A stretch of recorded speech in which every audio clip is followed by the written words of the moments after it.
Au lieu de considérer les lignes, c'était la méthode éco-minimum ligne, ou les colonnes, c'était la méthode éco-minimum colonne, on va considérer toute la matrice. D'accord? On va prendre tout le tableau de transport, et puis chercher le plus petit coût, et puis remplir la case, et puis chercher encore le plus petit coût, remplir la case, etc. On va chercher dans toute la matrice, et non dans une ligne ou dans une colonne, comme on l'a fait pour la méthode éco-minimum ligne ou l'éco-minimum colonne. Le plus petit coût dans cette matrice ou dans ce tableau, c'est 1. Parce que vous avez 1, 2, 4, 2, 3, 6, 4, 2, 3. Il y a 2 qui est petit, mais 1 est plus petit que 2. Donc c'est cette case. C'est cette case qu'il faut remplir. Or, cette case se trouve à l'intersection d'une demande de 18 unités et d'une offre dont la capacité est de 10. Donc, je vais mettre ici, je mets ici 10. Ici, j'ai 0. Je barre 18 moins 10, il reste 8. Et cette ligne est saturée. Donc, j'ai 10 contre 18, je mets 10. Ici, j'ai 0. J'ai 18 moins 10, ça fait 8. Et j'ai saturé cette ligne. Je vais travailler avec ce nouveau tableau. Je cherche le plus petit coût, non pas en ligne, non pas en colonne, mais dans tout ce tableau. Vous voyez, dans la matrice restante. Dans la matrice restante, le plus petit coût, c'est... Alors, vous avez 2, 3, 4, 2, 3, 4, 6, 2, 3. Le plus petit, c'est 2. Donc, je peux remplir ici ou bien ici. J'ai le choix. Moi, j'ai choisi de remplir cette case, mais j'aurais pu choisir cette case. Si je prends cette case, elle est à l'intersection de cette colonne et de cette ligne, c'est-à-dire d'une demande de 8 unités contre une offre de 20 unités. Donc, je mets ici 8, je barre, je mets 0 et je mets à jour la capacité d'offre qui devient 20 moins 8 égale à 12. Donc, cette colonne est éliminée, elle est saturée. J'ai éliminé la première ligne, je viens d'éliminer la deuxième colonne. Il reste cette case, cette case, cette case et puis cette case. Or, le coût le plus petit, c'est évidemment 2. Vous voyez, 2, 6, 4, 3. 2 est plus petit que 3. 3 est plus petit que 4. 4 est plus petit que 6. Donc, le plus petit coût, c'est 2. Je vais donc remplir cette case. Mais cette case se trouve à l'intersection de cette colonne, c'est-à-dire d'une demande de 14 unités contre une offre de 15 unités. Donc, je mets ici 14, je barre, j'ai 0, je mets à jour une unité. 15 moins 14 égale à 1. Je travaille avec cette matrice ou avec ce tableau qui est 2 lignes, une colonne. D'accord?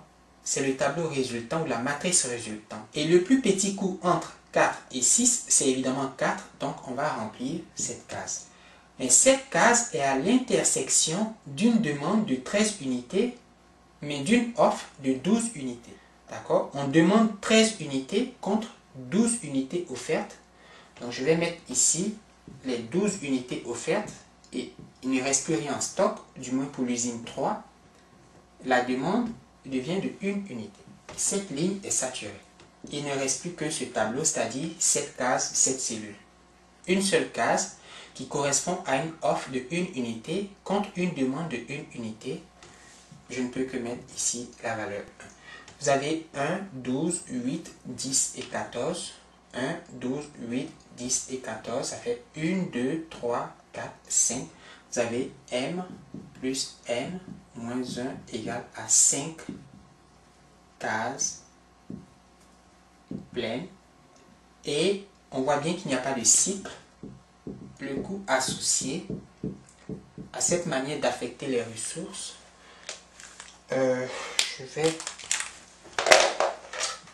voyons le coût de transport. Vous avez 10 fois 1, plus 1 fois 6, plus 12 fois 4, plus 8 fois 2, plus 14 fois 2. Le coût associé, ça c'est pour la méthode coût minimum matrice. On a Z égale à 108 $. Coût minimum ligne, on avait Z égale à 107 $.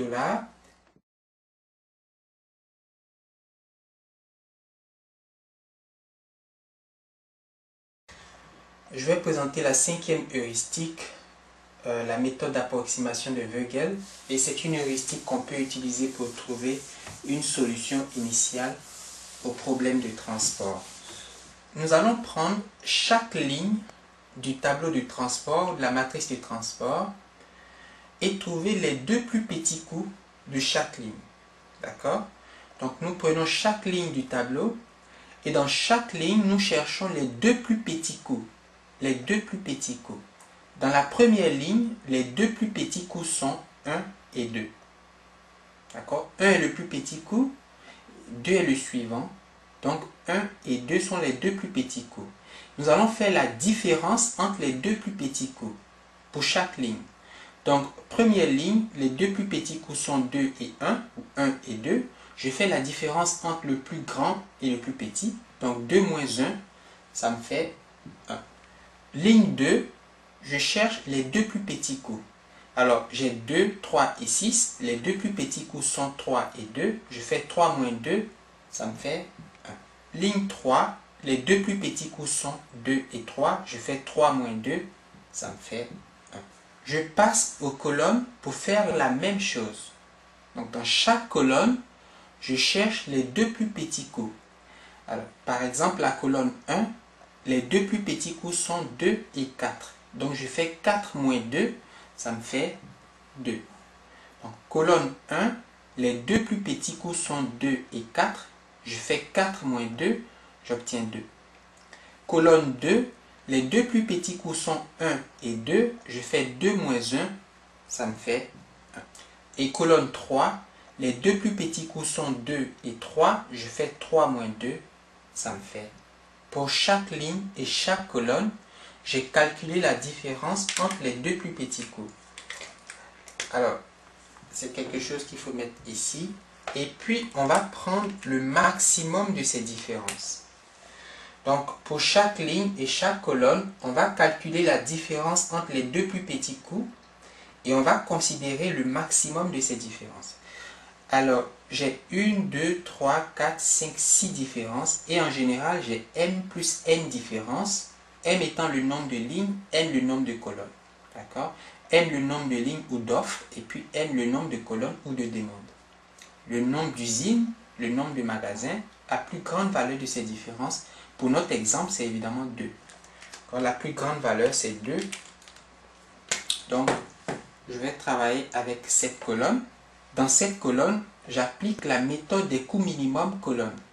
La méthode des coûts minimum colonne pour la colonne de cette matrice qui correspond au maximum de toutes les différences que j'ai calculées. Cette colonne, c'est évidemment la première colonne. Puisque 2 est plus grand que 1, 2 est plus grand que 1, 2 est plus grand que 1, 2 est plus... La méthode des coûts minimum colonne pour la première colonne, disons pour la colonne qui correspond au maximum des différences, donc pour cette colonne, le plus petit coût, c'est évidemment 2, n'est-ce pas? 2 est plus petit que 4, et 2 est plus petit que 6. Donc je vais chercher à remplir cette case parce que c'est la case qui a le coût unitaire de transport le plus petit. Cette case correspond à une offre de 10 unités et une demande de 13 unités. Donc je mets ici 10 unités, je barre, je mets 0, je barre et je mets 3. 13 moins 10 égale à 3. Okay? Donc 10 unités offertes, 13 unités demandées, je mets 10, 0 en stock, l'offre est égale à 0, la demande est égale à 3 unités. Enfin, la demande restante est égale à 3 unités. Et cette ligne est saturée. Et nous allons appliquer la procédure VAM, la procédure d'approximation de Vogel, qui dit que pour chaque ligne et chaque colonne du tableau restant, du nouveau tableau, il n'est plus le grand tableau, mais ce tableau que j'ai mis en évidence, qui est obtenu en supprimant la ligne 1 du grand tableau. Et pourquoi est-ce que j'ai supprimé la ligne 1? Eh bien parce que la ligne 1 est saturée. Elle est saturée, elle est résolue, donc je ne m'occupe plus de cette ligne, je considère le tableau restant. Et pour chaque ligne et chaque colonne du tableau restant, nous allons calculer la différence entre les deux plus petits coûts. Je prends cette ligne, les coûts sont 2, 3 et 6. Les deux plus petits coûts sont 2 et 3. Je fais 3 moins 2, j'obtiens. Je prends cette ligne, les coûts sont 4, 2 et 3. Les deux plus petits coûts sont 3 et 2. Je fais 3 moins 2, j'obtiens. Je prends cette colonne, la colonne qui dit 6 et 4.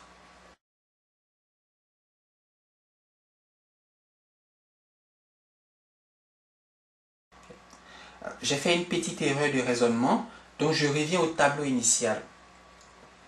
Dans le tableau initial, après avoir calculé les différences, donc j'enlève ça, je ne vais pas mélanger. Donc après avoir calculé les différences, on a trouvé que la plus grande, le maximum des différences était 2. Et j'ai dit qu'il fallait appliquer la méthode des coûts minimum colonne à cette colonne qui correspond à ce maximum. Or, cette méthode nous dit qu'il faut remplir la colonne jusqu'à saturation. Quand j'ai mis ici 10, c'est vrai que la ligne 1 est saturée, mais la colonne n'est pas encore saturée puisqu'il y a 3 unités qui sont demandées. D'accord? 3 unités sont demandées, donc il faut remplir cette colonne jusqu'à saturation en remplissant du plus petit coût au plus grand coût.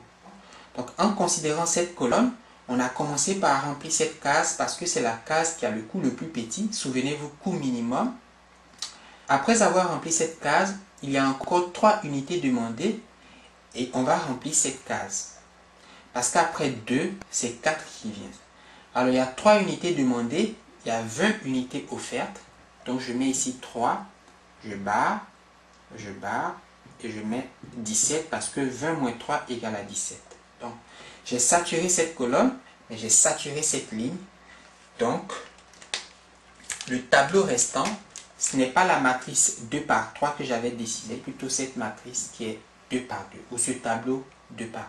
Parce qu'on a éliminé la première colonne et la première ligne, il nous reste non pas ce rectangle, mais il nous reste ce carré. Et à ce carré, à ce nouveau tableau de transport, on va appliquer la méthode d'approximation de Vogel, la méthode VAN, qui dit que pour ce nouveau tableau, pour chaque ligne et chaque colonne, nous allons calculer la différence entre les deux plus petits coûts. Alors, ici c'est facile parce qu'il y a 2 cases par ligne et 2 cases par colonne. Donc j'ai 3 et 2, 3 moins 2, ça me fait 1. J'ai 2 et 3, 3 moins 2, ça me fait 1. J'ai 3 et 2, 3 moins 2, ça me fait 1. Et j'ai 2 et 3, 3 moins 2. Et je regarde, quel est le plus petit? Eh bien, le plus petit c'est 1.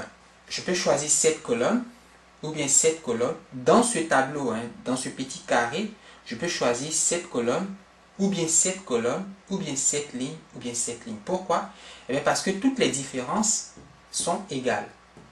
Alors que dans la première itération, c'est-à-dire pour le tableau initial, pour le premier tableau, j'avais une différence de 2, donc qui était le maximum, et je n'avais pas d'autre choix que de remplir cette colonne. Dans la deuxième itération, j'ai un tableau pour lequel les différences sont toutes égales, et elles sont égales à la valeur 1, à la valeur 1. Donc je peux choisir au hasard, arbitrairement, une ligne ou une colonne. D'accord? C'est un choix arbitraire. Alors moi je vais choisir, mais c'est vraiment arbitraire. Donc je vais choisir cette colonne. Je vais choisir cette colonne. Vous aurez pu choisir cette colonne. Quelqu'un aurait pu choisir cette ligne ou bien cette ligne. Alors je choisis ça. Une fois que j'ai choisi cette colonne, la méthode des coûts minimum colonne me demande de remplir cette colonne jusqu'à saturation en commençant par le plus petit. Donc je vais évoluer du plus petit coût au plus grand coût. Alors le plus petit coût c'est 2, donc je vais remplir cette case ou cette cellule. Cette cellule est à l'intersection d'une offre de 17 unités et d'une demande de 18 unités. Donc je mets ici 17 et je barre ici pour mettre 0. Ici j'ai 18, il reste une demande d'une unité. J'ai mis à jour la demande qui devient égale à une unité. Ok, donc j'ai 17 ici, mais il y a encore une unité demandée. Souvenez-vous qu'on doit remplir chaque colonne jusqu'à saturation. Alors, dans cette colonne, après 2, le plus petit c'est évidemment 3. Puis, de toute façon, il n'y a pas d'autre choix. Il n'y a que 2 cases. Quand j'ai fini avec 2, je passe immédiatement à cette case. Et cette case est à l'intersection d'une offre de 15 unités et d'une demande d'une unité. Donc, je barre ici, je mets 0, je mets 1, je barre et je mets ici 14.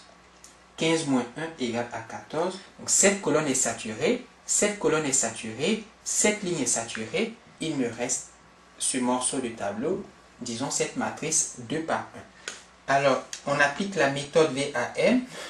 Pour chaque ligne et chaque colonne, on va calculer la différence entre les deux plus petits coûts. Alors, on a une matrice 2 par 1. Donc chaque ligne se réduit à une cellule ou à une case. Donc ici je mets 2, ici je mets 3. Mais ici, pour cette colonne, j'ai 2 cases, donc je fais 3 moins 2, qui me fait 1. Et puis, oui, c'est vrai, ça c'est saturé. 3 plus 17 plus 0 égale à 20. D'ailleurs, j'ai 0 ici, donc cette ligne est saturée. Donc cette colonne est saturée, cette ligne est saturée, cette ligne est saturée, cette colonne est saturée. Il ne me reste plus que cette case et j'ai 14 unités offertes, 14 unités demandées, 14, 14, donc je mets ici 14. M plus N moins 1 égale 3 plus 3 moins 1 égale 5, qui correspond bien au nombre de cases remplies par l'heuristique, une solution de base réalisable. Alors, il n'y a pas de cycle, c'est pour cela que je dis solution de base, n'est-ce pas? Il n'y a pas de cycle.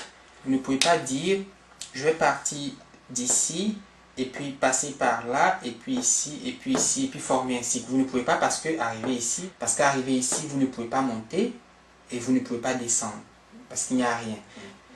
Alors, si vous partez de 1, vous ne pouvez pas venir comme ça, parce qu'il n'y a rien, vous pouvez pas. Donc, il n'y a pas de cycle. Donc, c'est une solution de base, et elle est réalisable parce qu'elle satisfait les contraintes. Vous voyez, la somme de chaque ligne doit être égale à la capacité d'offre de l'usine ou de la ligne. 1 plus 14 égale à 15, 3 plus 17 égale à 20, 10 plus 0 égale à 10, 10 plus 3 égale à 13, 1 plus 17 égale à 18 et 14 plus 0 égale à 14. La solution n'est pas dégénérée. Alors, calculons le coût de transport pour cette solution initiale. Donc on a 10 fois 2, plus 1 fois 3, plus 3 fois 4, plus 17 fois 2, plus 14 fois 2. 10 fois 2, plus 1 fois 3, plus 14 fois 2, plus 17 fois 2, plus 3 fois 4. Ça fait $97.